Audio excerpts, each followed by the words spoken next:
안녕하세요 여러분, MKS입니다. 오늘은 제 옆에 똑같은 차 서 있죠? 제 차량은 21년식이고 지금 옆에 있는 차량은 2024년형 모델 Y 퍼포먼스인데요. 네, 디자인이 차이가 없습니다. 아, 이거 너무 좋지 않아요? 나 지금 차 산지 3년이 넘었는데 지금 나오는 차랑 디자인이 똑같아. 왜냐면은 요즘 레거시 제조업체들은 차량을 2년마다 페이스리프트를 하고 있거든요. 그래서 내가 신차를 사서 조금만 운행하다 보면은 바로 구형이 돼 있어. 기존 오너의 만족감이 확 떨어지는 그런 일들이 많죠. 테슬라는 프리미엄 브랜드를 지향하고 있고 뭐 사실상 프리미엄 브랜드이기 때문에 벤츠처럼 디자인이 거의 5년에 한 번씩 바뀌는 그런 기조로 가고 있습니다. 행복하다. 신형이 나왔는데 다른 점이 디자인은 없어. 신형 오너들은 그럼 기분 안 좋은 거 아니에요? 그건 오너분한테 한번 물어봐야 될 것 같은데. 근데 그렇다고 해도 제가 과거에 21년도에 제 모델 Y 퍼포먼스를 뽑았을 때 한번 이야기를 했었고, 그 이후 1년 뒤에 22년형이 나와서 한번 모델 Y 퍼포먼스에 대해서 촬영을 했었는데 23년도에는 안 찍었어요. 그 이유가 사실 22년형이 23년까지 계속 팔았고 지금 2024년형을 찍는 데는 좀 변경점이 생겨서 이렇게 카메라를 켰거든요. 안 보이는데요, 변경점? 변경점 아닌데, 눈에 지금 딱 봐도 보이는 변경점 있는데. 테슬라는 21년형이다 22년이다 24년형이다 해도 이렇게 나누는 게 무의미할 정도로 수시로 차량을 업데이트해서 파는 브랜드이기 때문에 연식을 나누는 것도 웃기긴 한데, 어쨌든 그렇게 수시로 업데이트되는 부분이 있어서 지금 24년형은 좀 많이 다릅니다. 아, 색깔? 맞아요.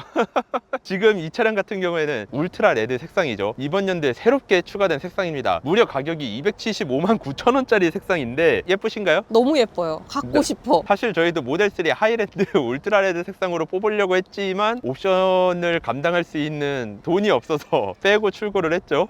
지금 할 말이 많아 보이는데. 아니, 돈이 없어서라고 하면 너무 거지 같잖아요. 조금 부족해서. 조금 부족해서. 그치, 조금 부족한 거지. 네. 너무 슬프네 갑자기. 아무튼. 테슬라 지금 이제 색상 얘기가 나와서 그런데, 지금 제 21년형 같은 경우에는 그냥 눈으로 보셔도 좀 재미난 부분이 있어요. 바로 범퍼와 차대의 색깔이 딱 봐도 다르거든요. 여기서 보면 더 차이 많이 나 보여. 그쵸. 21년도 이제 테슬라가 처음 모델 Y를 출시할 당시에는 미국 프리몬트에 있는 공장에서 제작을 했잖아요. 근데 그 프리몬트 공장이 과거에 도요타가 이용하던 공장을 사서 공장의 공정 라인을 개조하고 차량을 제조해서 팔던 건데, 그 당시에 도색에 대한 공정이 완성도가 조금 떨어지긴 했었어요. 그래서 색상에 대한 이슈도 많고 이랬었는데, 특히나 범퍼 같은 경우에는 이 범퍼를 납품하는 업체가 다른 색상 코드로 제작을 해서 납품을 해가지고 이렇게 차이가 많이 나고 있습니다. 만약에 내가 테슬라를 봤는데 앞범퍼 색깔이 좀 다른 색상을 봤다 하면은 21년도부터 탄 진성 테슬라 오너구나, 이렇게 생각하시면 될 정도예요. 그리고 21년도 당시에 프리몬트 공장에서는 도장의 색상이 안 좋았던 이유가 도장 공정을 하는 단계를 테슬라가 완벽하게 만들 수가 없었거든요. 기존의 공장을 사서 개조해서 한 거기 때문에. 그래서 색상을 이렇게 도색을 하고 건조를 시키는 곳에 거리가 멀어가지고서는 도장에 대한 품질 이슈가 조금 있었는데, 지금은 프리몬트 공장도 그걸 다 개선해서 그렇지는 않아요. 기가상하이 같은 경우에는 테슬라가 직접 처음부터 부지를 선정하고 공장을 세운 곳이라 건조 단계도 완벽하게 자기네들의 입맛에 맞게 제작을 했거든요. 그러다 보니까 도색의 공정도 훨씬 더 올라가서 좋은 색깔이 나오고 있는데, 테슬라의 도장에 대해서 좀 얘기를 해드리자면은, 기가상하이에서 도색 공정을 자신들이 원하는 입맛에 맞게 만들다 보니까 자동화가 참 잘 이루어져 있고, 배기가스 중앙연소 시스템을 포함한 첨단 공정 기술을 이용해가지고 에너지를 많이 절약하고, 페인트는 저 VOC 휘발성 유기화합 물질이 거의 없는 수성 페인트를 사용해서 이렇게 제작을 하고 있습니다. 근데 이 저 VOC 수성 페인트 같은 경우에는 고급 브랜드에서만 사용하거든요. 예를 들면은 BMW, 벤츠, 포르쉐, 그리고 렉서스까지 아주 고급 브랜드에서만 사용하는 도색 원료를 사용하고 있기 때문에 친환경을 강조하면서도 도색 품질이 많이 올라갔고요. 그리고 2024년도에 새로 추가된 퀵실버나 울트라레드 색깔이 좀 더 비싼 데는 이유가 있습니다. 도장이 크게 5개 층으로 돼 있어요. 바디, 안티콜루전 레이어, 그리고 프라이머, 칼라 피그먼트 레이어, 멀티코트, 그 다음에 클리어 코트, 이렇게 총 5개 층으로 돼 있는데, 이런 울트라레드나 퀵실버 같은 색상이 비싼 이유는 이 멀티코트 층에 8번의 페인트를 칠해가지고서는 건조를 시키고 만드는 색상이라 그렇습니다. 그럼 너무 두꺼워지는 거 아닌가요? 거기서 기술력이 나오는 거죠. 기존에 이제 원래 있던 색상들, 뭐 미나 실버나 이런 색상들은 5개 층으로 멀티코팅을 쌌는데, 이 울트라레드는 총 8개의 멀티코트 층을 싼다고 했잖아요. 근데 그 5개 층과 8개 층의 두께 차이는 동일합니다. 그러니까 같은 공간 안에 더 얇게 많이 바르고 더 건조를 많이 시키고, 그러다 보니까 공정도 더 많이 들어가고 시간도 더 오래 걸려서 가격이 더 상승하는 거죠. 그렇게 멀티코트층의 레이어를 많이 쌓으면 뭐가 좋으냐, 바로 햇빛을 받았을 때 색깔이 엄청나게 영롱합니다. 단단하고 이런 거 아니고요? 도장이 더 두꺼워진 건 아니니까 뭐 어. 단단하거나 그런 것보다도 색깔을 이쁘게 뽑아낼 수 있어요. 그래서 여러분들이 퀵실버나 울트라 레드 색상을 봤을 때 와, 더 예쁘다, 저 옵션 넣고 싶다, 이런 생각이 드는 걸 거예요. 하지만 가격이 더 비싸다는 거. 모델 X나 모델 S에 들어가는 루나 실버 색깔 있잖아요. 그 색깔 같은 경우에는 멀티 코팅층이 13개 층이래요. 그래서 가격이 더 비싸죠. 근데 제가 봐도 울트라 레드가 정말 예쁜 색상 같아요. 저는 이렇게 유색 있는 차 별로 안 좋아하거든요. 모든 차들을 회색으로 뽑았잖아요. 스파크든 320D든. 저 회색 분자 저거. 그리고 다른 점은 바로 타이어가 바뀌었습니다. 한국 타이어에 아이온 에보 AS SUV 버전이 들어가고 있고요. OE 타이어라고 하죠. 테슬라가 한국 타이어랑 공동 개발해서 만든 타이어인데, 기존에도 한국 타이어가 만드는 아이온 에보 S라는 타이어가 있지만 이 타이어는 테슬라가 원하는 요구 조건에 맞춰서 만든 타이어이기 때문에 그 타이어와는 성능이 확실히 다릅니다. 21년식 같은 경우에는 제 차는 피넬리 P0가 껴져 있죠. 근데 22년도에는 미쉐린 PSAS가 껴져 있었어요. 근데 지금은 이제 한국 타이어가 들어가기 시작했고, 한국 타이어라고 하면은 여러분들이 더 급이 낮아진 거 아니냐 이렇게 생각할 수 있는데, 한국 타이어 기술력 좋습니다. 여러분, 전 세계에서도 알아주는 타이어예요. 독일에서 되게 유명한 타이어 어워드도 많이 받았고요. 요즘은 오히려 벤츠나 BMW에 한국 타이어 많이 들어가고 있어요. 그렇기 때문에 절대 뭐 이렇게 급이 낮아진 거라고 생각하시면 안 되고. 근데 서머 타이어가 아닌 건 맞잖아요. 오, 어떻게 하셨어요? 아니 보면 알지, 패턴이 서머 타이어가 아닌데. 아, 네, 맞아요. 기존에 21년도에는 피넬리 P0 서머 타이어였지만 22년도에 미쉐린 PSAS, 그때부터 4계절로 바뀌었고 지금도 4계절로 장착을 해서 나오고 있는데, 22년도 미쉐린 PSAS 끼신 분도 그렇고 지금 이 아이온을 장착하신 분들도 얘기를 들어보면은 성능은 잘 받쳐주는 것 같더라고요. 그리고 4계절로 바뀌면서 좋은 점은, 저는 겨울마다 윈터 타이어를 교체하잖아요. 윈터 타이어 비용이 유지비에서 정말 많이 들었는데, 이 4계절 타이어 같은 경우에는 여기 가까이 와서 보시면은 해, 비, 눈, 친환경, 고속, 이렇게 눈 마크가 있을 정도로 눈길에서도 어느 정도 성능이 나오는 타이어이기 때문에 굳이 겨울에는 윈터 타이어로 가실 필요는 없습니다. 물론 내가 겨울에 운행이 많고 좀 안전하게 운행하고 싶다면 윈터 타이어를 끼는 게 당연히 좋겠지만, 지금 이 나오는 한국 타이어 아이온 에보 AS 같은 경우에는 눈길에서는 어느 정도 성능은 나오기 때문에 천천히 다니면 괜찮다 할 정도로, 일단은 4계절로 바뀐 거에 장점도 꽤 많이 있네요. 무엇보다 타이어 트레드웨어가 600이야. 얘는 몇이죠? 피넬리 P0 같은 경우에는 280이거든요. 아니, 트레드웨어가 거의 반토막이네. 물론 이 트레드웨어는 제작사마다 기준이 달라서 얘네들이 600이로 써있다고 해도 피넬리 P0의 600과는 다르긴 하거든요. 근데 어쨌든 600이라고 써있는 정도면은 꽤 오래 갈 수 있다는 트레드웨어니까 괜찮은 것 같아요. 아, 부럽다. 전체적으로 유지비가 확 나아지네. 한국 타이어에서 아이온 같은 경우는 전기차 전용 타이어이기 때문에 이렇게 EV 마크가 있고 흡음재가 많이 들어갔다고 사운드 업설버라고 써있네요. 그리고 23년부터 바뀐 건데 하드웨어 4.0 카메라가 들어가 있습니다. 리피터가 더 작아졌고 카메라가 더 큰 게 들어갔어요. 옆에 보시면은 차이가 확실히 있죠. 리피터가 훨씬 긴 대신에 카메라가 하드웨어 3.0이라 더 작은 카메라가 들어가 있죠. 아, 부럽다. 요즘 유수의 기관들이 하드웨어 3.0은 FSD가 안 된다, 그래서 일론 머스크가 뭔가 조치를 취해줘야 된다, 이런 막 의견들이 막 나오고 있는데, FSD가 완성이 되었을 때 하드웨어 3.0으로 안 된다고 하면은 일론 머스크가 어떻게든 조치를 취해주겠죠. 뭐 FSD 이전으로 차량을 구입할 수 있게 해주던가, 아니면은 뭐 신차를 사는데 저렴하게 해주던가. 너무 내 바람인가?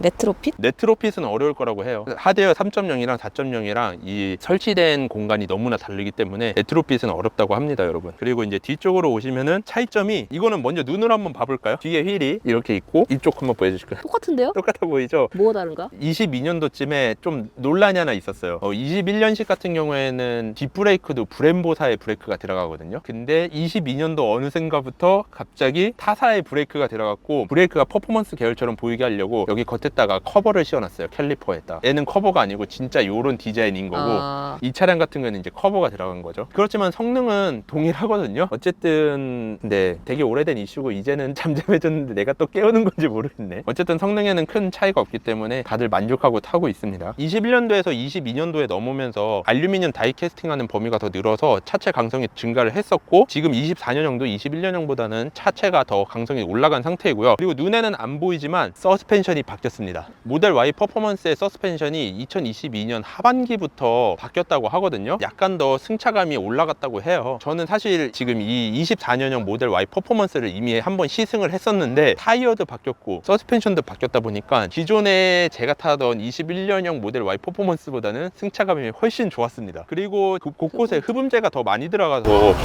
페라리 아닌데 친구들 그리고 차이점이 외관에서는 안 보이는 거지만 뒷문을 열어서 보면은 이중 접합 유리가 들어갔어요. 뒷열까지. 이거 22년도에도 있던 거 아니에요? 아닌가? 이것도 22년 어느가쯤에 들어왔거든요. 제 차 같은 경우에는 보시면은 21년식은 이렇게 이중 접합 유리는 안 들어가 있습니다, 여러분. 어쨌든 전체적으로 흡음재도 많이 들어갔고 2열까지 이중 접합 유리가 들어갔기 때문에 정숙성이 더 올라갔고요. 타이어가 사계절로 더 조용한 게 들어가다 보니까 실제 탑승했을 때는 소음 수준이 확 낮아졌거든요. 그래서 저는 지금 24년형을 한번 시승했을 때 내 차가 구닥다리가 됐구나. 컴퓨터 성능도 다르잖아요. 또 이제 컴퓨터 성능도 다른데 그건 들어가서 얘기하고, 그래도 그나마 위안을 삼으면은 배터리, 제 21년식 같은 경우에는 미국 프리몬트 공장 생산이잖아요. 그래서 배터리가 파나소닉에 들어가 있는데 24년형 같은 경우에는 중국의 상하이 공장에서 제작을 하면서 LG 엔솔의 배터리가 들어갔거든요. 이 LG 엔솔의 배터리가 파나소닉보다는 고출력에서 좀 더 성능이 약해가지고 그냥 배터리만 놓고 보면은 21년형이 더 좋아 보이긴 하지만 어쨌든 전체적으로 최적화를 잘해서 성능은 동일하게 나오고 있어요, 여러분. 제로백도 둘 다 한국 기준으로는 3.9초이고 1회 충전 주행 가는 거리도 449km로 갔습니다, 여러분. 그리고 이제 또 다른 점이 문에 있는데 비상 개폐의 방식이 많이 바뀌었습니다. 도어 포켓이 있고 이 도어 포켓에 고무가 깔려 있잖아요. 근데 이 고무에 잘 보시면은 비상 개폐 그림이 있어요. 그림이 있고 여기 옆에 보면은 이렇게 손잡이 같은 게 있는데 잡고 열면은 고무가 쉽게 빠지고 비상개폐 장치가 잘 보이는 빨간색 버튼으로 바뀐 다음에 열기도 쉽게 바뀌었습니다. 이렇게 열고 나면은 안에 손잡이도 잡아당기기 편하게 스펀지가 달려있죠. 이렇게 비상개폐에 대해서 바뀌었거든요. 최근에 아주 난리가 났었죠. 언론에서 다시 오랜만에 테슬라를 되게 열심히 까기 시작했어요. 테슬라 차량이 사고가 났고 운전자분이 돌아가신 사고인데, 일단은 그 돌아가신 분의 삼가 고인의 명복을 빌고요. 그 언론들이 그 사건에 대해서 너무 잘못 얘기하고 있는 게 많아서 그거에 대해서 좀 바로잡고 싶거든요. 그 언론의 뉴스를 보면은 화재가 났고 2열로 탈출하려고 하다가 비상 도어 개폐 장치가 없어서 사망했다 이러는 언론도 있고, 비상 개폐 장치가 있긴 있는데 되게 열기 복잡하게 돼 있어서 못 열어서 죽었다 이런 말도 있고 억측만 내놓고 있는데, 사실 그 운전자분께서 돌아가신 이유는 국가수나 아니면 정밀 기관의 분석으로 나오기 전까지는 아무도 모릅니다. 경찰관이 2열에 발견됐다는 말 하나 때문에 2열로 탈출하려다가 뭐 사망했다 이런 말들이 나오는 거 있는 건데 너무나 억측이고요. 사고가 났을 때 그분께서 뭐 안전벨트를 했는지 안 했는지는 잘 모르지만 안 했으면은 운전자석이 아닌 좌석에서 발견될 확률도 더 높은 거고, 만약에 안전벨트를 했다고 해도 사고 시에 충격이 너무 크면은 운전석이 아닌 다른 자리에서 발견될 수도 있는 거거든요. 아주 드문 경우긴 하지만 모든 것은 조사가 나오고 난 후에야 알 수 있는 건데, 너무 언론들이 그냥 비상 개폐 장치를 못 열어서 못 탈출했다, 테슬라 문제 있다 이런 식으로 억측된 보도만 하고 있어서 참 되게 가슴이 슬프네요. 테슬라 차량 같은 경우는 그리고 버튼식으로만 돼 있다고 해도 수동으로 여는 비상개폐 장치를 거의 이용 안 해도 될 정도로 정말 비상용으로 만들어 놨거든요. 사고가 났을 때 에어백이 전개가 되면은 모든 도어가 잠금이 해제가 돼 있게 돼 있습니다. 그리고 비상등이 점등이 되고 실내등이 점등이 돼서 탈출할 때 도와줄 수 있게 들어오고, 고전압을 비활성화 시켜버리는 그런 기술이 있거든요. 에어백이 전개될 경우에 RCM이 고전압으로 가는 전원을 차단하기 때문에 만약에 에어백이 터지는 사고가 났으면은 에어백도 수리를 해야 되지만 고전압도 다시 연결될 수 있는 그런 수리를 받아야지 차량이 다시 운행될 수 있을 정도로 사고가 났을 때 2차적인 피해를 방지하는 기술들이 잘 돼 있어요. 아무튼 그런 식으로 비상적인 부분이 많이 돼 있는데, 분명히 사고 나신 분도 사고 났을 때 기절을 안 했거나 아니면은 뭔가 의식이 있었다고 하면은 앞문으로 쉽게 버튼을 열고 탈출할 수 있었거든요. 그 차량 같은 경우는 사고가 난 후에도 차 안에 전력이 돌고 있어서 전자식 버튼이 작동을 하고 있었어요. 어떻게 하냐면은 사고 당시에 영상을 보면은 브레이크 등이 들어와 있는데, 테슬라 같은 경우에는 저전화 배터리로 연결이 돼 있지만 사고 시에는 앞에 있는 VC 프론트라는 장비가 백업 전력을 갖고 있다가 사고 시에 그 전력을 흘려보내서 모든 도어가 전자식 개폐가 가능하게 해주거든요. 그걸 알 수 있는 부분이 그 사고 난 차량도 보시면은 브레이크 등이 들어와 있어요. 이 VC 프론트에서 나오는 전선의 하네스가 앞문과 뒷문을 지나고 그리고 트렁크까지 다 연결되는 그런 하네스이거든요. 그래서 브레이크 등이 들어오고 있다는 거는 옆문에도 확실히 백업 전류가 흐르고 있었다는 걸 표시가 된 거였고, 그렇기 때문에 그 전자식 버튼만 눌러도 문이 열리는 상태였는데 그렇게 문을 열지 못하고 탈출을 못 하셨다는 거는 아무래도 너무나 큰 사고 충격으로 기절을 하셔서 그러신 게 아닐까. 사실 좀 여러분들 그냥 기본적인 상식으로도 이해가 안 되잖아요. 내가 앞좌석에 있다가 사고가 났는데 의식이 있으면 당연히 앞문으로 탈출을 하지. 그리고 앞문이 수동 개폐도 훨씬 더 편하게 돼 있는데 테슬라 같은 경우에는 그걸 열고 탈출하는 게 당연한 상식인데, 단지 경찰이 뒷좌석에서 운전자가 발견됐다는 거를 보고 뒷좌석으로 탈출하려고 했던 것 같다라는 말을 인용해서 왜 언론들이 뒷좌석으로 탈출하려다가 못했다라고 확정을 지어서 보도를 하는지 좀 그렇더라고요. 사실 21년형은 탈출하기 힘들긴 해요, 여러분. 객관적으로 보여줘야지. 21년형은 이렇게 보면은 일단은 고무 마킹으로 돼 있는데 비상개폐 그림도 없고, 이 고무를 쉽게 잡아서 열 수 있는 손잡이도 없거든요. 측면으로 손을 넣어서 이렇게 열어야 되는데, 이렇게 열고 비상개폐 여는 것도 간단한 버튼으로 돼 있는 게 아니어서 상당히 불편합니다. 요거를 강제로 열어가지고 끈을 당겨야 되는데, 아니 근데 왜 테슬라는 굳이 이렇게 비상개폐를 1열은 되게 편하게 물리적으로 잡아서 열 수 있게 해놨는데 2열은 안 만들었냐 라고 하면은, 이거는 미국의 교통 문화 때문에 그렇습니다. 2열에 어린애들이 탔을 때 그 어린애들이 장난으로 수동개폐 장치를 당기는 거를 위험하다고 생각했기 때문에 2열에는 이렇게 수동개폐 장치들이 다 안 보이게 설계가 돼 있고요. 만약에 물리적인 소어 돈잡이로 돼 있는 차들 같은 경우에는 차일드락이 요런 데 있잖아요. 위로 올리고 내리게 돼. 물리적으로 완전히 개폐 장치를 끊어서 차일드락을 작동하게 해놨기 때문에 그런 차들은 안전 규제를 통과할 수 있었고, 테슬라 같은 경우는 전자식 도어니까 앞열에서 차일드락을 되게 쉽게 편하게 터치로 할 수 있는 대신에 수동 개폐 장치를 이렇게 안 보이게 숨겨서 만든 겁니다. 근데 따지고 보면은 물리적인 그 차일드락이 더 위험한 거 아닌가? 안에서 탈출하기에는? 그쵸. 그거는 진짜 완전히 다 끊어버려서 못 열게 밖에서만 돼 열 수 있고, 있는 밖에서만 열 수 있고, 그거야요. 경찰차는 뒷문을 밖에서밖에 못 열죠. 범죄자들이 탈출할까봐. 그렇게 되는 물리적인 거기 때문에 저는 사실 따지고 보면은 이 방식이 평상시에 운영할 때 안전하다고 생각될 수 있고, 사고 나는 경우보다 애들을 뒷좌석에 태우는 경우가 훨씬 더 많잖아요. 그러니까 이 방향이 오히려 좀 더 맞다라고 저는 개인적으로 생각을 합니다. 그리고 뒷모습에서는 전혀 차이가 없죠, 여러분. 그렇지만 뒤쪽 공간에 흡음재가 더 많이 들어가서 더 차량이 조용해졌다고 하고, 그리고 트렁크를 열면은 역시나 테슬라이프 매트가 네. 이렇게 매트가 깔려 있는데, 역시 테슬라 오너분들은 결국 이렇게 차에서 다 잠을 자게 되는 것 같습니다. 이걸 보여드리려고 한 게 아니라 여기 보시면은 23년부터 차량막을 걸 수 있게 이렇게 돼 있기 때문에 얘도 차량막을 걸 수 있게 돼 있습니다. 제 차는 이 차량막 거는 게 없죠. 그리고 빨간색에 빨간 줄 하니까 더 멋있네. 그리고 이제 차이점이 실내에 있는데, 오늘 다행히도 흰 청바지를 입고 와서 이 형은 안 되겠네요. 23년형부터 이렇게 디자인이 살짝 변경됐거든요. 문 쪽에 디자인이 문 쪽의 디자인이 살짝 변경되었고, 그리고 가장 중요한 라이젠이 들어가 있습니다, 여러분. 22년형 이후로 이렇게 바뀐 거긴 한데, 라이젠이어서 이렇게 전체 화면으로 그래픽을 볼 수 있고요. 오, 안 끊기는 거 봐요. 내 차도 이렇게 업데이트 되면 좋겠다. 근데 이 화면이 하이랜드랑 똑같은 거 같은데요? 네, 맞아요. 하이랜드랑 이렇게 똑같아요. 라이젠이 들어가 있고, 히트펌프 당연히 들어가 있고, 그리고 헤파 필터도 기본적으로 들어가 있습니다. 제 모델 Y 같은 경우는 인텔 아톰 컴퓨터가 들어가 있다고 해도 OTL을 계속 해줘서 지금 나오는 차량과 기능적인 차이는 없거든요. 근데 이렇게 디자인적인 차이가 있기 때문에 요거는 저도 좀 부럽네요. 라이젠 레트로핏 해주면 좋을 텐데. 저거 넣어주지 않을까요? 최적화가 되면 가능하다고는 하는데 아직까지는 들어오지 않고 있어서 너무나 슬프네요. 어쨌든 나가서 얘기를 좀 더 해보도록 할게요. 테슬라가 재미난 게 가격이 21년도 제가 샀을 때는 대략적으로 뭐 옵션 넣고 하면은 8천 중반에 사고 보조금을 한 700만 원 받을 수 있었거든요. 근데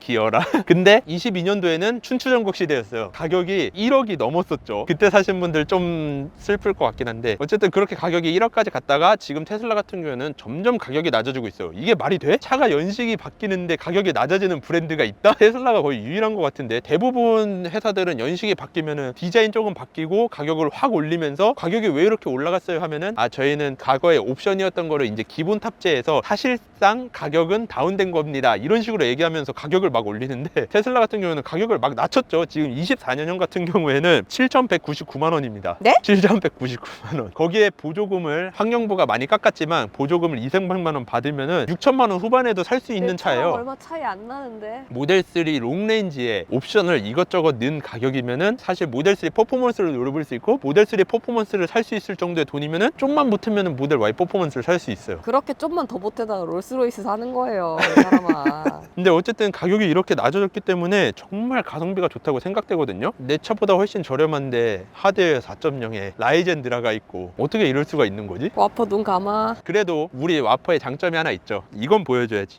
바로 짜잔! 잘가.